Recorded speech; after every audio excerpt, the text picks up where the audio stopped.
Welcome दोस्तों। तो चलिए प्रबंधकीय गुण के कुछ क्वेश्चंस और कर लेते हैं जो कि महिला पर्यवेक्षक परीक्षा के लिए बहुत ही ज़्यादा आवश्यक है।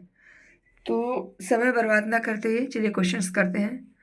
पहला क्वेश्चन है कि किस सामाजिक दार्शनिक ने समाजशास्त्र को सामाजिक भौतिकी कहा था? सही उत्तर देख लेते हैं। अगस्त जी ने। अगस्त जी ने सामाजिक दार्शनिक को समाजशास्त्र को सामाजिक भौतिकी कहा था। तो प्रश्न दूसरा देख लेते हैं। एक टीम के सदस्यों को इस प्रकार प्रशिक्षित किया गया है कि हर व्यक्ति अन्य सभी टीम सदस्यों के दायित्वों का निर्वहन करने में सक्षम है। तो बहुकार्यात्मक तरीके से हमारा उत्तर हो जाएगा बहुकार्यात्मक। चलिए प्रश्न 3 क्या कह रहा है कि इनमें से कौन एक द्वितीयक समूह है? तो सही उत्तर के साथ डायरेक्ट चलेंगे। सही उत्तर होगा हमारा संघ। चलिए मैं ये कहना चाह रही हूँ कि मैं क्वेश्चन के बाद डायरेक्ट सही उत्तर करूँगी क्योंकि समय हमारे पास बहुत कम है और समय को बचा करके परीक्षा की तैयारी करनी है। चलिए प्रश्न 4 क्या कह रहा? समस्या हल करने की एक विधि जिसमें समूह के सभी सदस्य एक निर्णय को पूरी तरह से स्वीकार कर लेते हैं उसे समर्थन देते हैं। सही उत्तर हो जाएगा आपका आम सहमति। प्रश्न 5 क्या कह रहा? संचार प्रदान करने का कार्य है। संचार क्या प्रदान करने का कार्य है? तो संचार सूचना प्रदान करने का कार्य है, यानी सही उत्तर हो जाएगा हमारा सूचना। प्रश्न 6 मनुष्य एक सामाजिक प्राणी है, ये किसने कहा था? तो मनुष्य एक सामाजिक प्राणी है, यह कहा था अस्तु जी ने, एरिस्टोटल। ठीक है। प्रश्न 7 क्या कह रहा? सामाजिक क्षेत्र में शामिल है। तो सामाजिक क्षेत्र में शामिल हैं जिनमें से पहला है स्वास्थ्य और शिक्षा, दूसरा है आर्थिक नीति और तीसरा है आवास। तो सामाजिक क्षेत्र में ये चीजें पूरी शामिल हैं। प्रश्न 8 लक्ष्य में मदद करता है। तो लक्ष्य में क्या मदद करता है? संचार करने में। लक्ष्य जो होता है संचार करने में मदद करता है। प्रश्न 9 देख लेते हैं। सामाजिक समूह कार्य में क्षेत्र कार्य क्या अर्जित करने में सहयोग करता है? तो सामाजिक समूह कार्य में क्षेत्र कार्य ज्ञान, कौशल और रवैया, ये तीनों चीजें अर्जित करने में सहयोग करता है, यानी हमारा उत्तर हो जाएगा उपयुक्त सभी। प्रश्न 10 देख लेते हैं। केंद्र सरकार के विकास व्यय में शामिल होता है। तो क्या शामिल होता है? रक्षा व्यय। प्रश्न 11 निम्नांकित में से कौन अशाब्दिक संचार है? सही उत्तर हो जाएगा हमारा चेहरे के हाव भाव, दिखावट, रूप रंग और मुद्रा, यानी उपयुक्त सभी, यानी तीनों आंसर हमारे सही है।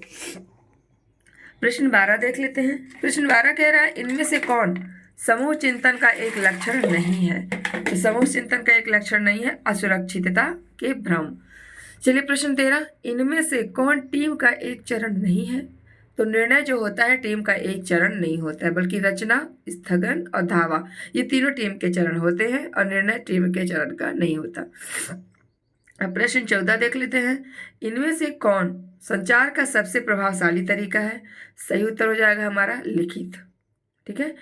प्रश्न 15 कह रहा सामाजिक न्याय के बीच का संतुलन है। तो सामाजिक न्याय के बीच का संतुलन है क्या? व्यक्ति के अधिकारों और सामाजिक नियंत्रण। चलिए प्रश्न 16 विमुक्त जनजातियां हैं। तो विमुक्त जनजातियां क्या हैं? पूर्व अपराधी जनजातियां। प्रश्न 17 सामाजिक नीति के उद्देश्य क्या हैं?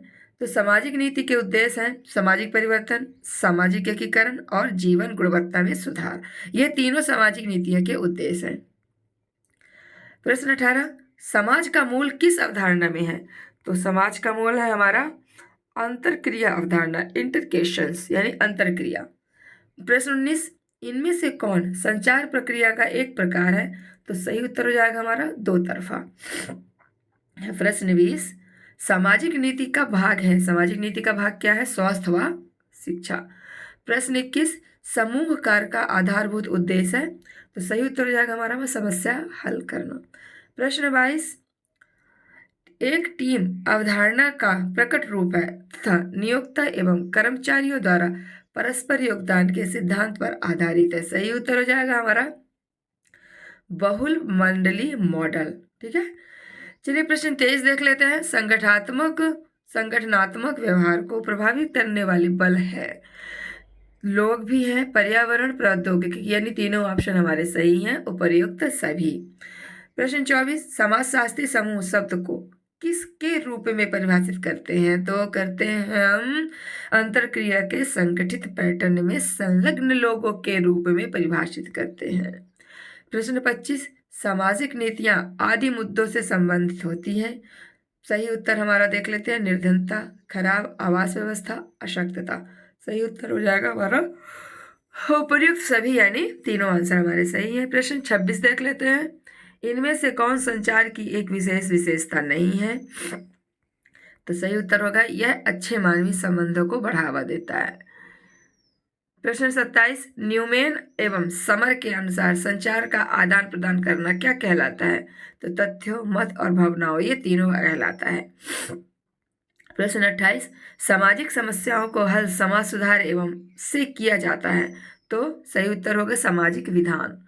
प्रश्न 29, समूह कार्य में उत्तम अभिलेखन को पर केंद्रित होना चाहिए। सही उत्तर हो जाएगा हमारा समूह प्रक्रिया। प्रश्न 33, आपको दूसरों पर विश्वास करना आसान लगता है, क्या है? सही है, सही उत्तर आएगा हमारा सही। प्रश्न 31, सामाजिक समूह कार्य में कार्यक्रम पर आधारित होता है। किस कार्यक्रम पर? समूह की रुचि एवं संसाधनों के कार्यक्रम पर आधारित होता है। तो उत्तर हो जाएगा हमारा समूह की रुचि एवं संसाधनों। प्रश्न 32, अपेक्षा को वास्तविकता बनाने की प्रक्रिया क्या कहलाती है? तो कहलाती है समस्या हल करना। प्रश्न 33 और आखिरी प्रश्न हमारा है, भारतीय संविधान में न्याय के पृथक रूप हैं। तो सही उत्तर होगा सामाजिक, मनोवैज्ञानिक एवं भावनात्मक। चलिए 23 प्रश्न कंप्लीट हो चुके हैं, मिलते हैं अगले 23 प्रश्न में, तब तक के लिए ऑल द बेस्ट।